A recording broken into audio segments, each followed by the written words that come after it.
150 babateereddewo kalabba ne babattirawo mu ggwanga erya Congo. Gano amawulire gazze gatambula buli wamu era nga nsuubira obutambi mu bulabi yadde nga bubadde bwa ntiisa, bubadde bukanga, bubadde bukaabya, bubadde bunnyamiza, naye nga munnange kyekyo ekituufu.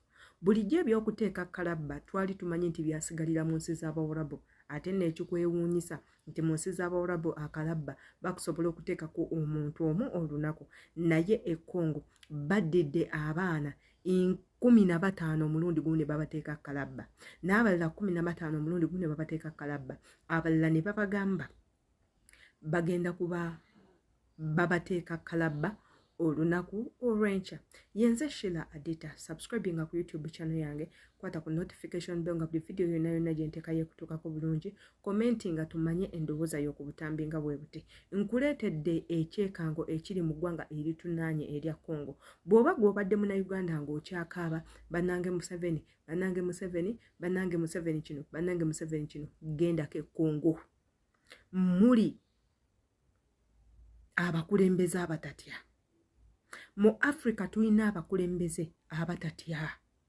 Mu Africa tulina abakulembeze abafugisa oba nkiyite kimama, oba abalowooza nti ensi yaabwe, oba mulinga bo okutta omuntu tebakirabanga kya bulijjo.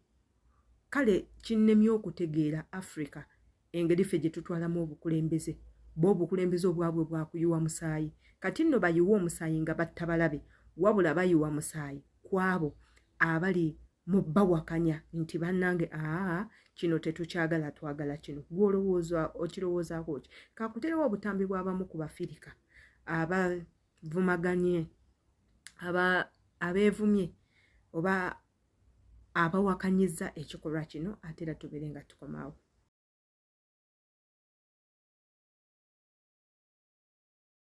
Bola babo battibwa dda, awo nga babatwala bagezeeko okubeera nga basaavinga ekibonerezo kyabwe. Kinajjukirwa mu byafaayo ebya Congo oba ebyafaayo by'ensi. Bwebo nno obumu ku butambi bw'Abafirika naddala Abannayuganda. Abafirika bakoze obutambi bungi nga kwe kuli n'abo Abakongo bennyini, Abanigeria, teekako n'abava mu nsi endala. Beevumye ekikolwa kinene ekikoleddwa omukulembeze wa Congo, era nga boogedde ensonga nnyingi nnyo, ne boogera n'ensonga lwaki bano abantu baabadde bayina okuvaayo babeere nga beemulugunya ku nfuga y'abano abantu. Wabula ekisinze okubaluma mwe muli mwana mulenzi omuto abadde awangalira mu ggwanga lya Amerika, ono nno nga mujaasi ate nga mwana w'omu ku bakulembeze abajaasi mu ggwanga erya Congo. Omwana ono kigambibwa nti kitaawe yamusindikira obubaka n'amugamba jangu obeere nga onnyambako tusobole oku overthrowinga gavumenti eno etumiza akasu ekola ebintu bye tutayagala buli ddakiika. Omwana bw'atyo najja n'emikwano gye babiri n'emikwano gye basatu, nga mukwano gwe omu y'oyo gwe yali azannya naye basketball ku ssomero mu ggwanga erya Amerika. Baneno we bazze byakoleddwa munnange ekyembi diru yaabwe netayitamu bulungi, bwe batyo ne bakwatibwa. Kati nno abo abatuuze oba abaana ab'enzaalwa y'Amerika bwe abamu ku baasaliddwa omusango ogw'okuba nga battibwa mu ggwanga erya Congo. Omuntu agenda kumbuza Amerika nga yo eyogeddewo ki? Amerika amawulire gafunye nti abantu baayo bagenda kuba nga battibwa nenga battibwa mu Africa, lwagezaako kulya mu nsi yaabwe lukwe, lwagezaako kukola akacyankalonyo, kutta abantu abatalina musango, nagezaako ku overthrowinga gavumenti. Katubateereko ku butambi obwo nabo mu bulabeko, ate era tukomewo tubeere nga tufundikira vidiyo eno. Congo be baatadde kalabba bonna mwabalabye era mwabitegedde, naye waliwo omuvubuka gwe mubuusizza amaaso. Gali atrendinga nsi yonna, buli omu kati gwayogerako. Muvubuka oyo abamu mwamubuusizza amaaso. Gali ono abadde yakava mu Amerika ng'ali mu bulamu obulungi, buli omu bwe yandibadde yeegomba. Abadde alina omukyala muzungu, abadde alina famire. Ffenna tukimanyi nti omuntu wava wano mu Afirika n'agenda eyo mu Amerika n'afunayo omukyala omuzungu, oba omaze mu bulamu abantu bali mu kumwewuunya bagamba lwaki yeeyunga ku bayeekera. Guy ono yava mu United States of America, Massachusetts, nadda mu DRC Congo ng'agenze for vacation. Munnange we yatuuka eyo n'asangayo taata we. Taata we n'amugamba jangu tweyunge ku nkyukakyuka struggle, twagala kujjako gavumenti. Munnange omuvubuka we yagaana, abamu nno bali mu kumunenya singa wagaana. Taata we yali ayagala kumutta, teyalina kyakola kwe kujoyininga ekisinde. Omuvubuka y'omu ku be basse mu DRC Congo, era abantu bonna bali mu kumwewuunya nga womanyi mu Afirika. Omuntu wova wano n'ogenda mu America tulaba nga gwali mu bulamu obulungi. Kati beewuunya bagamba ova otya eri n'ojja eno mu Afirika mu Congo gy'omanyi nti waliyo entalo n'otandika okweyunga ku struggle. Kati nno omuvubuka munnange kapuuti baamuse, yalese abaana, yalese omukyalo omuzungu, naye nga sofayo omuvubuka abadde mu bulamu obw'ebbeeyi.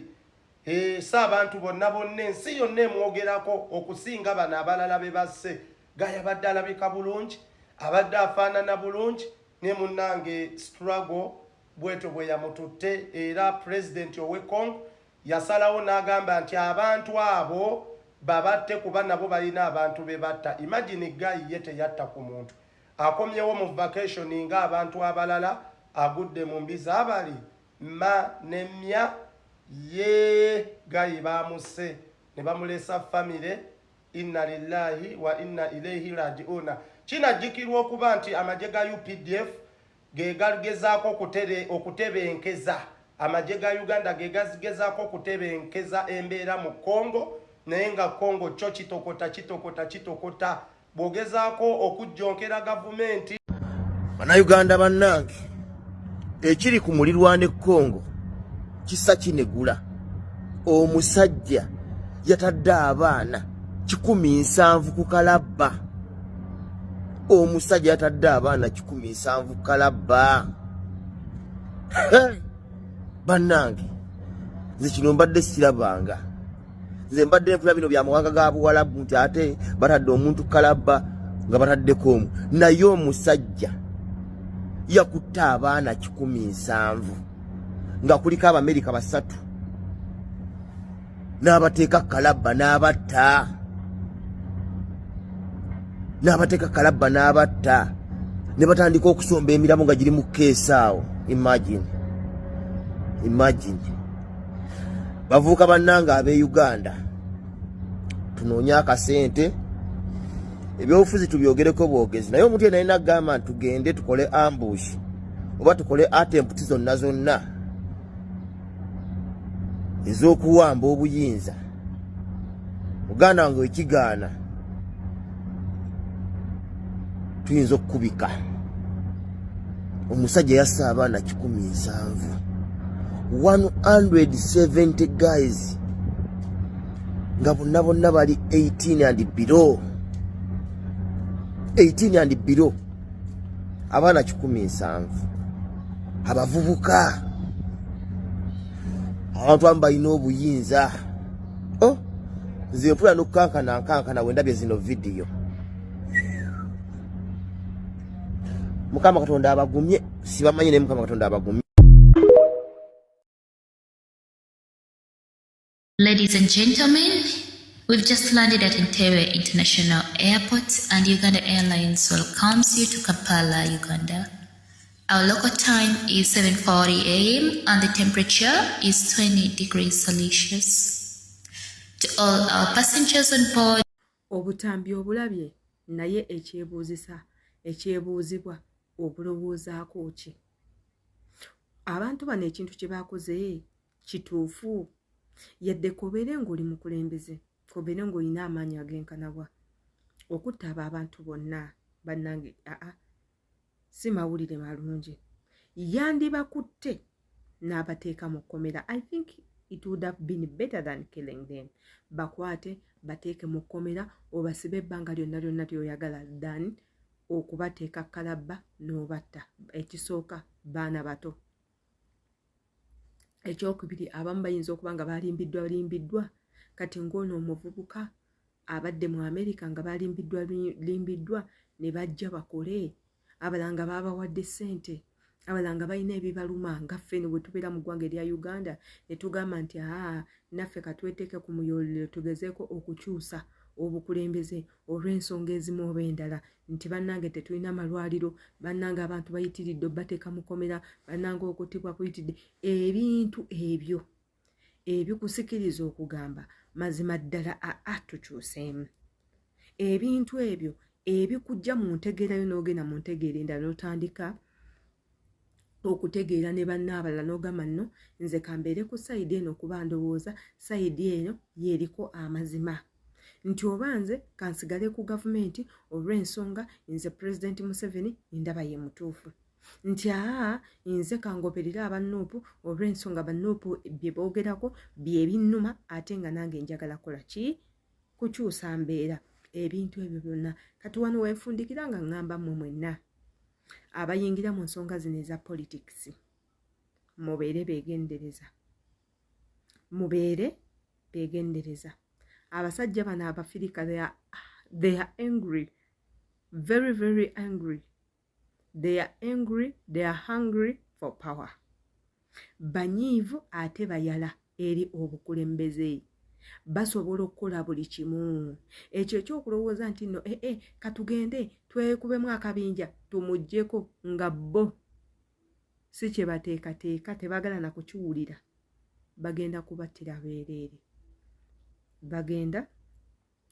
bwereere. So think otherwise before nga tonnaba ku actinga yadde n'omulundi n'ogumu. Otherwise nze Sheila Adita Mbagalayo.